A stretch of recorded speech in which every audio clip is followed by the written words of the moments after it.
তুমি আমার চেয়ে তোমার ভাবিকে বেশি গুরুত্ব দাও। একমাত্র ভাই যদি বিদেশে থাকে, বাজার সদে বা যা যা প্রয়োজনীয় জিনিস কাজকর্ম থাকে সেগুলো এই রাসেলই করে দিত। যখন জিয়া মেডিকেলে নিয়ে আসার জন্য চেষ্টা করা হয় তো প্রতিমধ্যেই উনি মারা যান। গতকালকে আদমদীঘি থানাধীন সাতুয়া এলাকার একটা দুর্ঘটনা ঘটে। সেটা হলো যে মেয়ের জামাই কর্তৃক শাশুড়ি হত্যাকাণ্ডের শিকার হয়।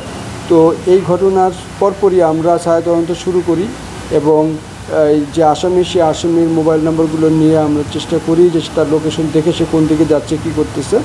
তো এই সংক্রান্তে মামলা রুজু হয়। মামলা রুজু হওয়ার সাথে সাথে আমরা আমাদের দুইটা টিম, আমাদের এখানকার সিপিএসসি টিম ও গাইবান্ধা র্যাবের টিম, এই দুইটা যৌথ অপারেশন করে গাইবান্ধা সাঘাটা এলাকা থেকে আমরা তাকে অ্যারেস্ট করতে সক্ষম হই।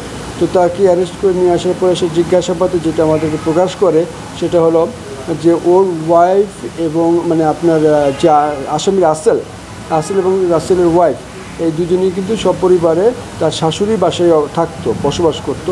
তো বিভিন্ন সময় তাদের মধ্যে টুকিটাকি কথা নিয়ে লাগতো।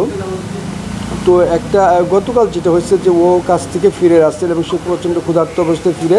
তো ফেরার এক পর্যায়ে সে খাবার চায়। খাবার তো তার ওয়াইফ বলে যে খাবার রেডি হচ্ছে, তুমি গোসলটা সেরে আসো। সে গোসল সেরে আসেও দেখে যে খাবারটা রেডি হয়নি।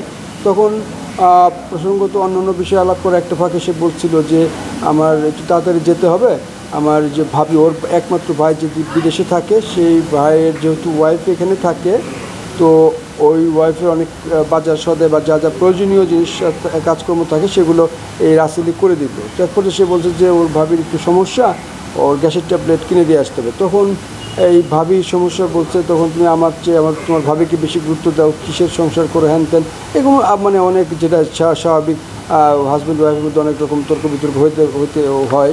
তো এরকম তর্ক বিতর্কের এক পর্যায়ে তো গালাগালি করে এবং তুইতুকারি করে রাসেলকে। সে যখন হয়ে খুব বিরক্ত হয়ে এবং যেহেতু তার পেটে ক্ষুধার্ত, সে ওই বিভিন্ন জিনিস ছুঁড়ে মারে তার ওয়াইফকে। তো এটা দেখে আবার তার ওয়াইফ এবং তার শাশুড়ি দুজন মিলে তাকে আক্রমণ করে। এটা রাসেলের ভাষ্য। আক্রমণ এক পর্যায়ে সেও আক্রমণ করে। তারপরে যেটা হয় যে ওই আপনারা জানেন যে ভাত বা কিছু একটা নামানোর জন্য যে বেরির মতো থাকে, যেরকম চিমটার মতো থাকে, এটা দিয়ে মানে যে কোনো পাত্রের মাথা গলায় ধরে তারপরে নামানো হয়, সেটা সে থ্রো করে।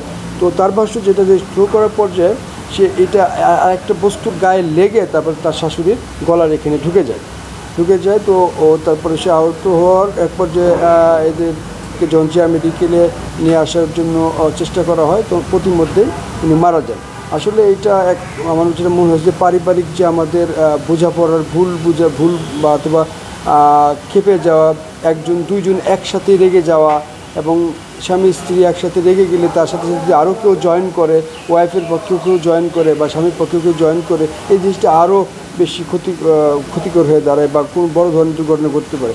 তো এইটা আসলে কি আমাদের মানে মার্ডার, যেটা পরিকল্পিত মার্ডার, এরকম বিষয়টা কিন্তু এটা না। এটা জাস্ট আমার যেটা মনে হয়েছে যে মানে কথা কাটাকাটির এক পর্যায়ে সে করছে, মানে ওকেও আক্রমণ করছে, ও আক্রমণের চেষ্টা করছে, এক পর্যায়ে দুর্ঘটনার মাধ্যমে ওর শাশুড়ি মারা যায় বলে আমার মনে হয়।